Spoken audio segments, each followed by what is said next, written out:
गरीब परिवार रहता था। उस परिवार में एक रामू नाम का मोची, उसकी पत्नी कमला और उनकी बेटी रीना रहते थे। रामू घर के बाहर ही अपनी दुकान लगाता था और लोगों के जूते ठीक करता था। पूरे दिन में 2-4 लोग ही रामू से जूते ठीक करवाने आते थे, जिससे रामू के घर का खर्चा बड़ी ही मुश्किल से चल पाता था। एक दिन रामू अलमारी के ऊपर से कुछ सामान उतार रहा होता है कि तभी वो हाथ के बल गिर जाता है और उसके हाथ की हड्डी टूट जाती है। मर गया, कोई है? आवाज सुनकर तभी वहाँ रीना आती है और अपने पापा को उठाती है। अब मैं क्या करूँगा? मुझे जूते भी बनाने हैं। अभी आप अपनी चिंता करो और जूतों के बारे में मत सोचो। नहीं बेटी, ये जूते ठीक करूँगा तभी तो रात को खाना खा पाएंगे। ये जूते मैं ठीक कर दूंगी, आप मुझे बताते जाना कि कैसे करना है। वैसे भी आपको देख देख कर मुझे इतना तो आ ही गया है। भगवान सबको ऐसी बेटी दे। और खुद जूते ठीक करने बैठ जाती है। रामू उसे बताता रहता है और वो वैसे वैसे करती रहती है। कुछ ही देर में रीना अपने पापा से भी अच्छे जूते ठीक कर देती है। अरे वाह रीना बेटी, तुमने तो कमाल ही कर दिया, जो इतने अच्छे जूते ठीक कर दिए। उसके बाद एक आदमी अपने उन जूतों को वापस लेने के लिए आता है। अरे वाह, तुमने तो कमाल ही कर दिया, ये तो लग ही नहीं रहे कि कभी फटे भी थे। साहब जी, ये जूते मेरी बेटी ने ठीक किए हैं। अरे वाह, इतनी सी लड़की और इतनी मेहनती, मैं तो तुम्हें इसके दुगने पैसे दूंगा। तुमने मेरा दिल खुश कर दिया। वो आदमी रीना को 100 रुपए का नोट देता है। रीना उसे देखकर बड़ी ही खुश होती है। अच्छा, एक काम करो, मुझे किसी शादी के लिए 2 जोड़े जूते बनवाने हैं, तो क्या तुम 2 दिन में बना पाओगी? हाँ, मैं बना दूंगी ना। रीना, पर तुम कैसे? मैं कर लूंगी पापा, आप बस मुझे बताते रहना। अभी मैं चलता हूँ और 2 दिन बाद आऊंगा। वो आदमी वहाँ से चला जाता है। रीना और रामू बड़े ही खुश होते हैं और उस आदमी के जूते बनाने की तैयारी में लग जाते हैं। रामू रीना को अच्छे से बताता रहता है कि जूते कैसे बनाने हैं और रीना भी बिल्कुल वैसे ही करती रहती है। 2 दिन में रीना पूरी मेहनत और लगन के साथ उस आदमी के जूते बनाकर तैयार कर देती है। धीरे धीरे रीना के बनाए जूते सब जगह मशहूर हो जाते हैं। अब वो जूते बनाने में इतनी अच्छी हो जाती है कि रामू को भी उसकी मदद नहीं करनी पड़ती।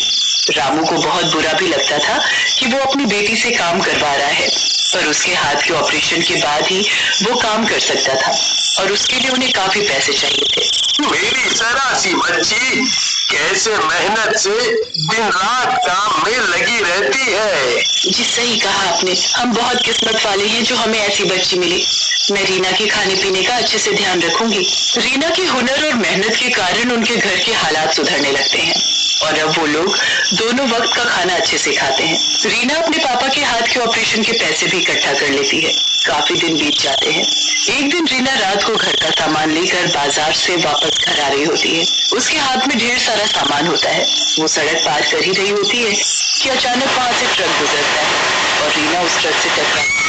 रीना का सारा सामान सड़क पर फैला होता है और रीना खून से लथपथ रोड पर पड़ी मर जाती है। जब उसके माँ बाप को पता चलता है तो वो भागे भागे आते हैं और रीना को मरा देख बहुत रोते हैं। मेरी रीना, मेरी बच्ची तो मुझे छोड़कर नहीं जा सकती, नहीं जा सकती। मेरी प्यारी बेटी, आज मेरा हाथ ठीक होता तो मुझे ये सब काम कभी न करना पड़ता और कभी मेरे साथ ऐसा न होता। अब मैं क्या करूं? रामू और कमला को रीना की मौत का बहुत दुख होता है, पर उसी रात एक चुड़ैल बच्ची उनकी दुकान खोलती है और अधूरे जूतों को पूरा बनाने लगती है। मैं अब ये सारे जूते बना दूंगी और आपको कोई तकलीफ नहीं होने दूंगी मम्मी पापा। वो चुड़ैल बच्ची दरअसल रीना होती है जो उस एक्सीडेंट में मर चुकी होती है। वो अपने माँ बाप को तकलीफ में नहीं देख पाती, इसलिए मरने के बाद भी उनकी मदद करने के लिए वापस आ जाती है। वो पूरी रात पूरी मेहनत से जूते बनाती और पहले से भी सुंदर सुंदर जूते तैयार करके दुकान में रख देती है। पूरी रात होने के बाद जैसे ही सुबह होने लगती है वो अपने माँ बाप के उठने से पहले वहाँ से चली जाती है। अगले ही दिन कोई रामू के घर का दरवाजा खटखटाता है। कमला जाकर दरवाजा खोलती है तो कोई अपने जूते लेने आया हुआ होता है। जूते? पर वो तो मेरी बेटी बना रही थी और अब वो इस दुनिया में नहीं रही। क्या? ये तो बहुत ही बुरा हुआ। आप एक काम करो, आप मेरे वो वाले जूते ही निकाल कर दे दो जिसे देखकर आपकी बेटी नए जूते बनाने वाली थी। ठीक है, मैं अभी दुकान खोलकर निकाल देती हूँ। कमला दुकान खोलती है तो उसकी आंखें फटी की फटी रह जाती हैं। वहाँ तो सारे जूते बने हुए रखे होते हैं। कमला को समझ ही नहीं आता कि ये कैसे हो गया। वो आदमी भी अपने नए जूते देखकर हैरान हो जाता है। वो उसकी सोच से भी बड़े सुंदर बने होते हैं। अरे वाह, वो देखो मेरे नए जूते।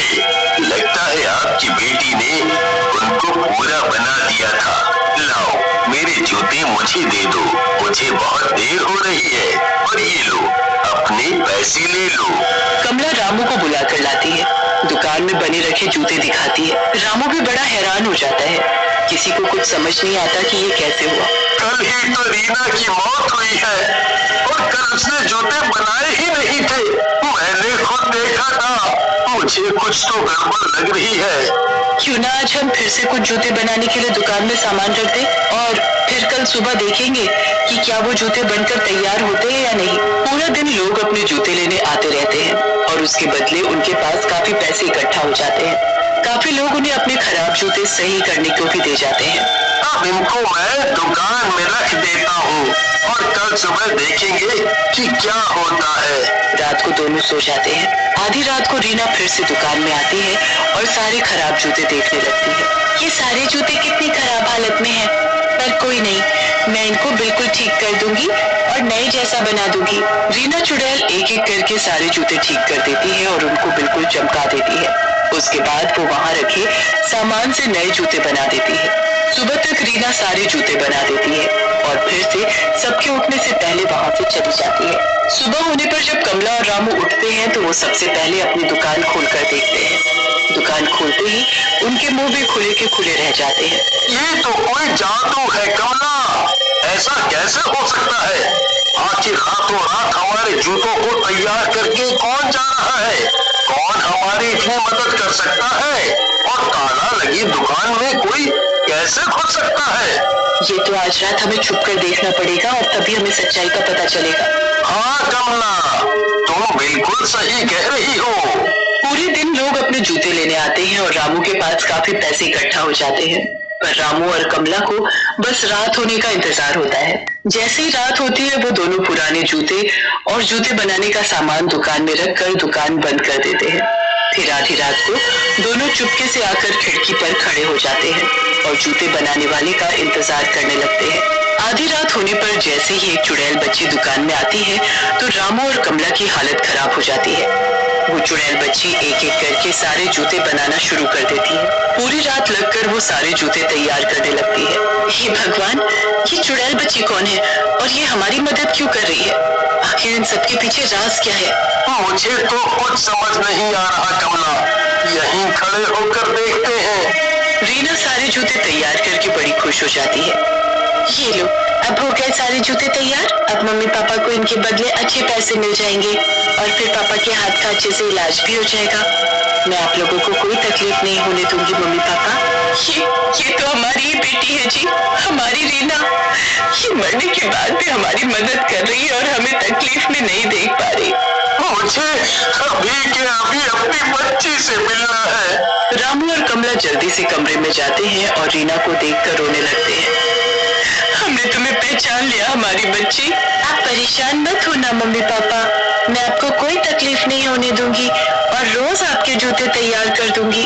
हमारे लिए तुमसे बढ़कर कुछ नहीं है बेटी। हम तुझे कभी नहीं भूल पाएंगे, पर अब तुझे अपनी दुनिया में जाना होगा जहाँ तुम सुकून से रह सके। अब मेरे पास इतने पैसे हो गए हैं कि कल अपने हाथ का ऑपरेशन करवा लूंगा और फिर कुछ ही दिनों में खुद काम करने लगूंगा। तुम्हारी वजह से हमारी दुकान इतनी अच्छी चल रही है कि हमें कभी तकलीफ नहीं होगी। तुम हमारी चिंता मत करो रीना, तुम अपनी दुनिया में चले जाओ। रीना अपने माँ बाप की